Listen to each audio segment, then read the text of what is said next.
지금 이 주변 도로를 달리면서 모델 Y를 시승하고 왔습니다. 지금 국내에는 스탠더드 모델이 국내뿐 아니라 글로벌 시장 모두 갑자기 단종이 되면서 6,999만원, 7,999만원 두 가지 모델만 남았습니다. 그래서 보조금 혜택을 100% 못 받는 단점이 생긴 거죠. 저희가 오늘 탄 퍼포먼스 모델은 많이 선택하는 모델은 아닐 것 같습니다. 거의 가격이 8천만원짜리다 보니까는 아무래도 접근하기가 좀 부담스러운 가격대인 건 맞는 것 같고요. 얘보다는 이제 롱레인지 모델이 더 인기를 끌 것 같습니다. 테슬라에 대해서는 많은 정보를 접하고 또 실제로 기사를 써보기도 했지만 타보니까 이제 오롯이 그 테슬라라는 브랜드가 고객에게 전달하고자 하는 메시지가 뭔지 알 것 같습니다. 일단 그 스펙 정말 우월합니다. 아까도 말씀드렸지만 과거 슈퍼카에서나 기대할 수 있었던 그런 스펙인데 오늘 운전을 하면서 느낀 거는 이를테면 뭐 흔히 제로백이라고 말하는 시속 100km까지 가속이 3.7초지만 그 수치가 주는 운전할 때 느낌은 엔진이 달린 차와는 차원이 달랐습니다. 판이하게 달랐고 정말 우월한 성능을 갖고 있고 언젠가 요긴하게 쓰겠지만 별 필요 없는데 굳이 막 가속을 하면서 즐기지는 않을 것 같아요. 모델 Y를 타면서도 아까 계속 말씀을 드렸던 게 타다 보니까는 시간이 흐를수록 점차 차의 존재를 잊게 되는 게 테슬라인 것 같습니다. 이동의 역할에 충실하고 정말 원하는 게 자동차 애호가들처럼 무슨 가속을 하고 핸들링을 느껴보고 감각적인 자극을 추구하는 사람들한테는 어울리지 않는 차일 수도 있을 것 같습니다. 전 세계 또 국내에서 이 전기차 시장을 휩쓸고 있는 테슬라를 보면은 실제로 소비자들이 원하는 거는 소위 전문가나 마니아들이 말하는 그런 맛이 아니라 정말 일상생활 속에 편하게 녹아들어서 신경 쓰지 않아도 되는 그런 차를 원하는 게 맞았겠구나 싶은 그런 생각이 들었습니다. 자, 보시게 되면은 이 차 디자인에 대한 얘기를 따로 말씀을 안 드렸는데 모델 3와 굉장히 비슷하고 뭐 제 개인적인 디자인은 정말 개인적인 취향인 거잖아요. 제 취향으로는 예쁘지 않아서 좀 아쉽습니다. 이 모델 3를 양 옆으로 꾹 눌러 갖고 위로 솟아오른 것 같은 그런 모양인데 비율이나 스탠스보다는 공기 저항을 줄이되 실내 공간을 확보하는데 거기서 타협점을 찾은 디자인이 아닌가 싶어요. 그래서 모델 3만 해도 저는 비율이 괜찮다고 생각하는데 모델 Y는 이 겉모습 디자인으로 끌어당기는 매력은 좀 덜한 게 아닌가 이런 생각이 듭니다. 대신 공간은 확실하게 더 넓습니다. 이따가 진 공간을 보여드리겠지만 저희 촬영 장비를 가득 실었는데도 아직도 여유가 있습니다. 그리고 모델 3의 크로스오버 버전이라고 생각을 할 수가 있는데 그렇다고 해서 최저지상고가 엄청 높지는 않습니다. 차가 키는 꽤 커졌지만 2cm 이상 크지만 최저지상고 자체가 높지는 않기 때문에 이 차는 뭐 SUV니까 오프로드 마음대로 달려야지 거기에 어울리는 차는 아닌 것 같아요. 물론 오프로드 모드가 있습니다. 있기는 하지만 이 차는 모델 3보다 좀 더 넉넉한 공간을 원하는 사람들을 위한 그런 차라는 생각이 듭니다. 그리고 현재 아직은 국내 출시하지 않았는데 미국에서는 옵션으로 $3,000를 주면은 이제 3열 시트를 넣어주는데요. 3열 시트 관련해서 뭐 짤 같은 영상들이 지금 많이 돌아갑니다. 그래서 남자 둘이 앉았는데 머리가 닿는다든지 3열은 어른이 앉기에는 부족한 공간인 것 같아요. 대신 3열을 포기하면 훨씬 더 모델 3보다 넉넉한 공간을 가져갈 수 있습니다. 지금 수치상으로는 1919리터로 네, 제가 기억을 하고 있고요. 네, 그리고 모델 3에는 없었다고 들었는데 모델 Y에는 이렇게 전동식 트렁크 게이트가 있습니다. 해치 게이트가 있습니다. 그래서 짐을 지금 뭐 긴 짐 하나는 일부러 폴딩을 하고 저쪽으로 밀어놨는데 어마어마합니다. 그래서 이 정도 높이밖에 안 깔았어요. 지금 이거를 가득 채우게 되면은 훨씬 더 짐을 실을 여유가 많다는 사실을 알 수가 있습니다. 그리고 닫을 때 역시 이렇게 누르면 되고요. 그리고 뒷좌석도 보여드릴게요. 도어는 이렇게 눌러서 레버를 당기는 방식입니다. 저는 키가 작아서 웬만한 차 타도 공간 항상 여유 있는데 인상적인 건 이 발밑 공간입니다. 앞좌석 시트 포지션을 제가 굉장히 낮춰놨는데도 굉장히 넓은 공간이 있어서 다리를 쭉 뻗을 수 있어서 키가 큰 사람도 뒤에 타도 크게 불편하지 않을 것 같고요. 또 주행하면서 이제 A필러가 굉장히 두껍다고 말씀드렸는데 B필러도 어마어마합니다. 이 필러 두껍기로 유명한 게 볼보 자동차인데 테슬라는 뭐 볼보 저리 가라네요. 볼보보다 훨씬 더 두껍고 튼튼한 지금 필러를 갖추고 있습니다. 아마도 이 천장 부분을 글라스로 처리했기 때문에 이 주요 구조물로 힘을 다 받아야 돼서 여기 그런 강성 확보를 위해서 굉장히 두껍게 설계를 하지 않았나 싶고요. 시트 자체는 얇지만 크기는 옹색하지 않습니다. 그래서 앉았을 때는 앞에 시야를 꽤 가리는 편이고요. 뒤에는 뭐 앞에도 별로 누를 게 당연히 없죠. 모니터가 다 삼켰는데 뒤에 역시 뭐 누르고 뭐 할 게 없습니다. 뒷좌석에 앉아서 누를 수 있는 버튼이라면 요 윈도우 옆에 있는 조명 스위치, 옷걸이, 그 다음에 도어 열림 스위치, 이 정도인 것 같습니다. 그리고 가죽은 약간 그 토요타 프리우스 시트 느낌이 납니다. 굉장히 말랑말랑해 갖고 이 서스펜션의 하드한 진동을 이 쿠션이 많이 걸러주고 있습니다. 그리고 이쪽에는 알칸타라 비슷한 소재를 썼고요. 뭐 미국 매체들의 시승기를 좀 살펴보니까 뭐 fit and finish라고 해서 이제 마감 얘기 뭐 꾸준히 테슬라는 그런 얘기를 들어왔는데 오랜만에 뭐 저는 이제 모델S 초창기 거를 모터쇼에서 보고 정말 오랜만에 구석구석 살펴보게 됐는데 그때와 비교하면 정말 어마어마하게 개선이 된 게 사실입니다.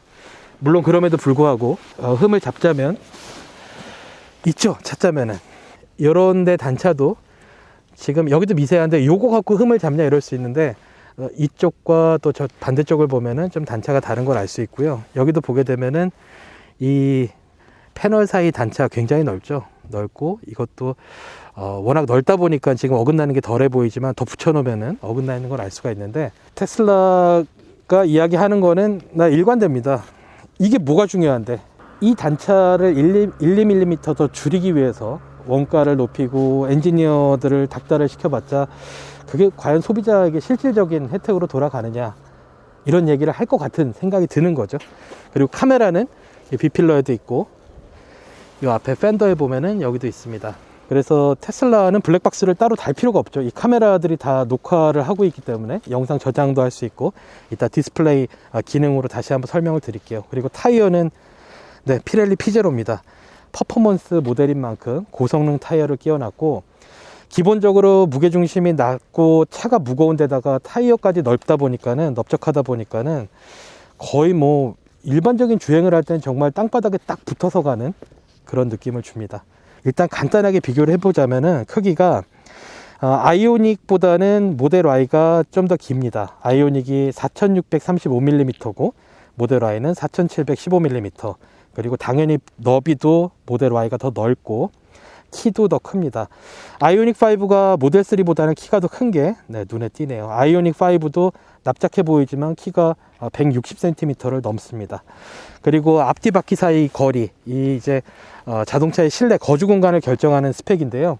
이게 지금 모델 Y 같은 경우는 2890mm, 그리고 아이오닉 5는 3000mm, 3m죠. 그래서 굉장히 앞뒤 간격이 넓고 또 플랫하게 스케이트보드처럼 바닥에 모든 걸 집약해서 깔았기 때문에 공간 설계가 한층 더 여유 있습니다.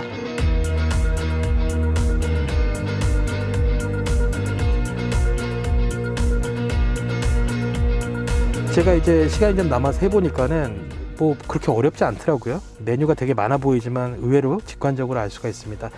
지금 이 그림 같은 경우는 이제 차의 현재 상태를 보여주죠. 도어가 열려 있고 이 컬러가 현재 차체 컬러와 똑같아서 굉장히 흥미롭고요. 여기 이제 메뉴 버튼들이 있는데 기본적으로 차와 관련된 거는 이 버튼을 누르게 되면 올라옵니다. 그래서 퀵 컨트롤은 많이 쓰는 기능들이에요. 그래서 일단은 헤드램프는 오토로 해놨고 조정 사이드 미러를 누르게 되면 좌측 사이드 미러 조절할 때 요 스티어링 휠의 요 동그란 버튼을 조절을 하게 됩니다.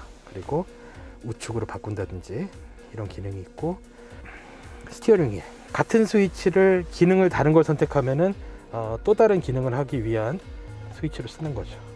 그 다음에 잠금 장치, 지금 열쇠 어떤 열쇠를 쓰고 있는지 나와 있고, 그 다음에 디스플레이는 주야간 모드 오토. 이게 재밌어요. 그 벤츠 BMW가 터치스크린을 늦게 도입한 이유 중에 하나가, 그들이 얘기하는 이유 중에 하나가 화면에 지문이 묻는다는 이유였거든요. 진짜 의외였는데 테슬라는 그러면 이런 모드를 만들면 되지 해서 스크린 클리닝 모드를 만들었어요. 이걸 누르고 닦으면 됩니다. 닦고 종료할 때는 길게 누르면 되고, 이게 테슬라 닦기입니다. 테슬라 로고가 보이실지 모르겠지만 새겨져 있고, 이를테면 이렇게 되는 겁니다. 이렇게 해서 닦는 거죠. 이렇게 터치스크린, 음성인식, 뭐 어마어마한 언어가 다 들어가 있습니다. 그리고 주행 모드, 컴포트, 스포츠, 스티어링 휠 컴포트, 퓨전 스포츠, 그 다음에 정지 모드, 크립 모드는 자동 변속기처럼 D 모드 해놓고 브레이크에서 발을 떼면 서서히 클리핑을 하는 모드고요. 롤은 주행 중에 브레이크 페달을 밟지 않으면 회생제동에 걸려서 감속을 하고, 홀드는 회생제동을 좀 더 적극적으로 하는 모드입니다. 그 다음에 아까 오프로드 얘기했는데 오프로드 어시스트 기능이 있어요. 이렇게 누르면 다 설명이 나옵니다. 트랙션 컨트롤 조정에서 오프로드 성능 최적화, 미끄러운 길에서는 슬립 스타트, 스노우 모드죠. 그 다음에 트레일러 모드, 트레일러 견인하기 전에 모드로 설정하면 여러 기능의 사용이 제한돼서 트레일러 견인에 최적화를 하는 거죠. 그 다음에 오토파일럿, 안전 및 보안. 그래서 이 차 시동을 끄는 방법은 전원을 끄면 됩니다. 말 그대로 커다란 스마트폰이라고 생각하시면 돼요. 전원을 끄면 꺼집니다. 그리고 켤 때는 이게 이제 열쇠인데요. 이 키를 이 그림처럼 여기다가 얹어놓고 브레이크를 밟으면 이미 이제 켜졌습니다. 전원이 다시 주행할 수 있는 상태가 되는 거죠. 그리고 여기에는 내비게이션이 있고요. 뭐 경로 탐색하는 방법은 뭐 주소를 입력하거나 목적지 검색하거나 일반적인 내비게이션과 크게 다르지 않습니다. 한번 음성으로 해볼까요? 서초동 서운로 226. 네, 바로 뜨네요. 그리고 아까 주행 중 말씀드린 이 차의 배터리 잔량을 표시하는 그림을 보시면은 우리가 일반적으로 익숙한 원통형 배터리죠. 이 원통형 배터리는 테슬라의 시작을 이끈 아이디어이기도 합니다. 특별한 배터리를 만들려고 고심을 할 때 왜 그래, 노트북 들어간 원통형 배터리를 여러 개 묶으면 되잖아. 그 기발한 발상으로 테슬라의 역사가 시작이 됐던 거죠. 그리고 그 밖에 뭐 음악이라든지 또 지금 외부 카메라, 시트, 열선, 눌러볼 게 되게 많은 것 같은데 또 막상 써보면은 금방 익힙니다. 그래서 테슬라가 결코 어려운 차가 아니라는 거. 그리고 여기에는 스마트폰 2대를 무선 충전할 수 있는 패드를 마련했는데 이 역시 굉장히 심플합니다. 여기 뭐 글씨 하나 새겨놓지 않고 그냥 직관적으로 여기 전화기를 올려놓을 수밖에 없게 디자인을 했고, 이 콘솔 박스는 굉장히 깊습니다. 이 손을 넣어보면은 지금 제 거의 팔꿈치까지 들어갈 정도로 넉넉한 공간을 갖추고 있습니다. 요게 되게 재밌네요. 이 아이패드 커버처럼 이렇게 반만 열 필요가 뭐가 있을까요? 마그네틱이 돼서 여기에 딱 달라붙습니다. 요렇게 하겠네. 요렇게 하라는 뜻이겠네.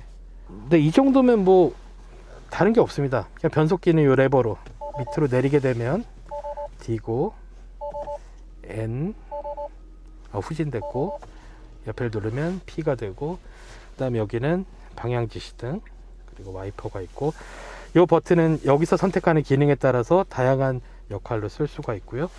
신경 쓸 게 없습니다. 전문적으로 만질 것도 없고 굉장히 심플합니다.